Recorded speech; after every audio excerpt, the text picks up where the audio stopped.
आपने अक्सर सोचा होगा कि हम अपनी रोज़मर्रा ज़िंदगी में जो भी फैसले करते हैं वो हमेशा सोच समझकर मुकम्मल मंतक के साथ करते हैं, राइट? आज के इस तज्ज़िये में हम डैनियल कैनेमैन की नोबेल प्राइज़ जीतने वाली अजीम तहकीक थिंकिंग फास्ट एंड स्लो की गहराई में उतरेंगे। ये किताब इस आम ख्याल को बिल्कुल गलत साबित करती है। आइए इस वजाहत के जरिए देखते हैं कि इंसानी दिमाग असल में फैसले कितनी आज़ादी से करता है और कैसे हमारा गैर शोरी निज़ाम हमारी अक्ल पर पूरी तरह हावी हो जाता है। चलिए इस कॉन्सेप्ट को समझने के लिए एक छोटा सा तजुर्बा करते हैं। अपने जहन में ब्रेड और इस नामुकम्मल जुमले को पूरा करने की कोशिश कीजिए। यकीनन बगैर किसी कोशिश के बटर या मक्खन का लफ्ज़ खुदकार तौर पर आपके जहन में आ गया होगा, है ना? इस काम के लिए आपको कोई गहरी सोच विचार नहीं करनी पड़ी।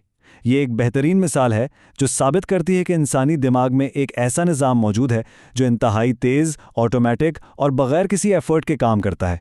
तो आज के हमारे इस सफ़र का रोड मैप कुछ यूं होगा। पहले हम दिमाग के इन दो अहम ऑपरेटर्स को समझेंगे, फिर देखेंगे कि फास्ट और स्लो का आपस में क्या ताल्लुक है। उसके बाद एडवर्टाइजिंग की कशिश, नुकसान का खौफ और याददाश्त का जिक्र होगा, और आखिर में इन दोनों निज़ामों पर महारत हासिल करने की बात करेंगे। आइए शुरू करते हैं पहले हिस्से से, दिमाग के दो ऑपरेटर्स यानी इंसानी दिमाग को चलाने वाले इन दो को पायलट्स से तारुफ हासिल करते हैं। देखिए, हमारा दिमाग कोई एक सिंपल मशीन नहीं है। ये असल में दो अलग अलग मिजाज रखने वाले निज़ामों का मजमुआ है। कहने में इन्हें सिस्टम 1 और सिस्टम 2 कहते हैं। सिस्टम 1 पता है कैसा है? ये इंतहाई तेज़, जज्बाती और बिल्कुल खुदकार है। ये हमारी गट फीलिंग का जिम्मेदार है, और सच बताएं तो इस पर हमारा कंट्रोल ना होने के बराबर है। दूसरी तरफ है सिस्टम 2। ये थोड़ा एनालिटिकल, मंतकी और मोहतात है, जो पेचीदा हिसाब किताब संभालता है। लेकिन हकीकत यह है कि ये काफ़ी सुस्त और आराम पसंद है, बिल्कुल किसी लेजी कछुए की तरह जो तभी नींद से जागता है जब इसकी सख्त ज़रूरत पड़े। और ये दोनों सिस्टम्स एक ही दिमाग में आपस में मुसलसल डील कर रहे होते हैं। अब आते हैं दूसरे हिस्से पर, फास्ट और स्लो का ताल्लुक। देखते हैं कि इनके दरमियान ये मुतहर्रिक तबादला कैसे होता है। इस आपस के ताल्लुक को एक आम सी मिसाल से समझते हैं। फर्ज करें आप बहुत फोकस से अपना काम कर रहे हैं और अचानक कहीं से बहुत तेज म्यूजिक बज उठता है। फौरन बगैर सोचे समझे आपका सिस्टम 1 हरकत में आएगा और आवाज की सिमत का अंदाजा लगाने लगेगा। ये एक बिल्कुल फितरी रिएक्शन है। लेकिन कुछ ही लम्हों बाद जब एहसास होता है कि यह शोर फजूल है, तो सिस्टम 2 वहां अपनी एंट्री मारता है। वो कॉन्शियसली उस शोर को इग्नोर करता है और आपकी तवज्जो वापस काम पर मरकूज करता है। तो सिस्टम 1 ने फौरी एक्शन लिया और सिस्टम 2 ने आकर जरूरत पड़ने पर उसको कंट्रोल किया। यहाँ सबसे अहम नुक्ता ये है कि सिस्टम 1 ब्रेड और बटर कहने जैसे कॉम्प्लेक्स लगने वाले काम बगैर किसी मेहनत के कर लेता है। लेकिन जब आपने किसी को अपना फ़ोन नंबर याद करके बताना हो तो दिमाग को फुल अटेंशन चाहिए होती है। यही वो वक्त है जब सिस्टम 2 जागता है। हम जो मल्टीटास्किंग करते हैं ना, वो सिर्फ तभी कामयाब होती है जब टास्क आसान हो।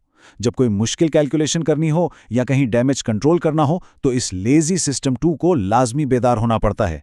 क्योंकि अगर हम हर चीज़ सिस्टम 1 पर छोड़ दें तो हम बस अपने इम्पल्सिव और जज्बाती फैसलों को ही आखिरी सच मान लेंगे। चलिए अब तीसरे हिस्से की तरफ चलते हैं, एडवर्टाइजिंग की कशिश। इस बात पर कि हमारे तज्जियाती दिमाग को बाहर से कैसे बाईपास किया जाता है। हम डेली कितने ही इश्तिहारात देखते हैं ना। ये ऐड बनाने वाले अच्छी तरह जानते हैं कि अगर उन्हें कुछ बेचना है तो डायरेक्ट आपके सिस्टम 1 से बात करनी होगी। वो खूबसूरत फॉन्ट्स, दिलकश रंग और राइम्स यानी काफियाबंदी यूज करते हैं ताकि आपका दिमाग स्मूथली मालूमात को जज्ब कर ले। उनका मेन टारगेट ये होता है कि इससे पहले कि तज्जिया करने वाला सिस्टम 2 जागे, सिस्टम 1 खरीदने का फैसला कर चुका हो। अगर हम कॉन्शियसली एक्टिव ना हो तो हम आसानी से इन टैक्टिक्स का शिकार हो जाते हैं और सही से नफा या नुकसान नहीं देख पाते। इसी से जुड़ा हमारा चौथा हिस्सा है, नुकसान का खौफ और याददाश्त। आखिर हमारा दिमाग फाइनेंशियल रिस्क और तकलीफ का हिसाब लगाता कैसे है? इकोनॉमिक्स का एक कॉन्सेप्ट है प्रोस्पेक्ट थ्योरी। इसे हम बस इस छोटी सी रकम यानी 10 रुपए से समझ सकते हैं। देखिए, अगर आपके पास कुल मिलाकर हैं ही सिर्फ 20 रुपए, तो उसमें से 10 रुपए खोने का दुख और तकलीफ बहुत ज़्यादा महसूस होगी। लेकिन वही अगर आपके पास पहले से 100 रुपए मौजूद हैं तो 10 रुपए के नुकसान का असर ना होने के बराबर होगा। है ना कमाल की बात? मतलब बड़ा क्लियर है। पैसे का जाना नेचुरली एक मनफी एहसास पैदा करता है, लेकिन इस दुख की शिद्दत का फैसला आपका सिस्टम 1 आपके बैकग्राउंड और मौजूदा दौलत के हिसाब से करता है।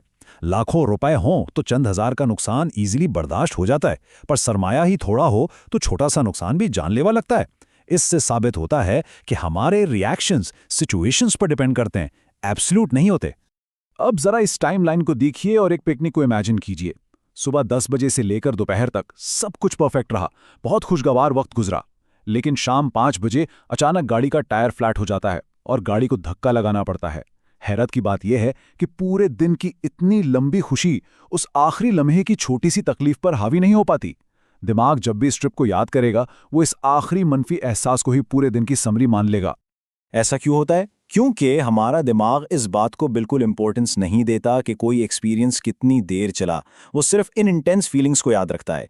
अगर अंजाम ठीक नहीं था तो सिस्टम 1 खुशी के उस लंबे वक्त को भुलाकर सिर्फ उस आखिरी तकलीफ को अपने अंदर डीपली सेव कर लेता है। फिर सिस्टम 2 इन्हीं कंक्लूजन्स को बेस बनाकर नए डर और अकायद बनाता है। यही वजह है कि हमें खुशी पर जल्दी यकीन नहीं आता, क्योंकि मनफी जज्बात का इम्पैक्ट ज़्यादा स्ट्रांग होता है। अगर हम कॉन्शियसली इन पास्ट इमोशंस को कंट्रोल ना करें तो ये हमारे फ्यूचर डिसीजंस को बुरी तरह मुतासिर कर सकते हैं। और अब आते हैं अपने आखिरी हिस्से की तरफ, फास्ट और स्लो पर महारत। इन इंटरनल मेंटल मैकेनिज्म्स का हमारी सोसाइटी और बड़े फाइनेंशियल स्ट्रक्चर्स में क्या रोल है? सामने मौजूद ये तस्वीर बहुत खूबसूरती से दिखाती है कि इंसानी नफ्सियात और वेल्थ का कितना अहम कनेक्शन है। आज जो बड़े बैंकिंग और इंश्योरेंस के सिस्टम्स हम देखते हैं, उनकी असल बुनियाद इसी इंसानी दिमाग पर रखी गई है। ये इस एतकाद से चलते हैं कि फ्यूचर प्रॉमिसिंग है, या फिर किसी अनजाने डर को काउंटर करने के लिए बनाए गए हैं। जो चीज़ एक लम्हे में बिल्कुल सेफ और रिलायबल लगती है, अगले ही लम्हे जब सिस्टम 2 एक्टिव होता है तो वही चीज़ शक का शिकार हो सकती है। सोचने की बात यह है कि एक आम इंसान जब कोई बड़ा मालियाती फैसला लेता है तो उसे शक होता है, जो कि सिस्टम 2 की निशानी है। लेकिन स्टॉक मार्केट के ब्रोकर्स और बैंकर्स का सोचिए, वो तो डेली बेसिस पर ह्यूज रिस्क्स लेते हैं। हैरान की बात यह है कि वक्त के साथ ये प्रोफेशनल्स अपने दिमाग के शक करने वाले हिस्से यानी सिस्टम 2 को लगातार स्विच ऑफ करने के आदी हो जाते हैं। वो डिसीजंस के लिए टोटली अपनी इंट्यूशन यानी सिस्टम 1 पर डिपेंड करते हैं। इसके अलावा किसी भी प्रॉब्लम को अगर पस मंजर से अलग करके आइसोलेशन में देखा जाए तो इंसान हमेशा एक तरफा और गलत फैसला करता है। दुनिया के इन बड़े निज़ामों को प्रॉपरली चलाने के लिए हमें दोनों सिस्टम्स की ज़रूरत है। असल कामयाबी इसी में है कि हमें पता हो कि कहाँ हमारा जज्बाती सिस्टम 1 अच्छा काम करेगा और कहाँ हमें कॉन्शियसली अपने मंतकी सिस्टम 2 को जगाना है। तो जाते जाते आप सबके लिए एक सवाल छोड़कर जा रहा हूं, अगर हम हर छोटे बड़े फैसले के लिए सिर्फ अपने कॉन्शियस और एनालिटिकल सिस्टम 2 के मोहताज हो जाएं, तो क्या हमारा दिमाग एनालिसिस पैरालिसिस का शिकार होकर पूरी तरह फ्रीज नहीं हो जाएगा? इस बारे में सोचिएगा ज़रूर।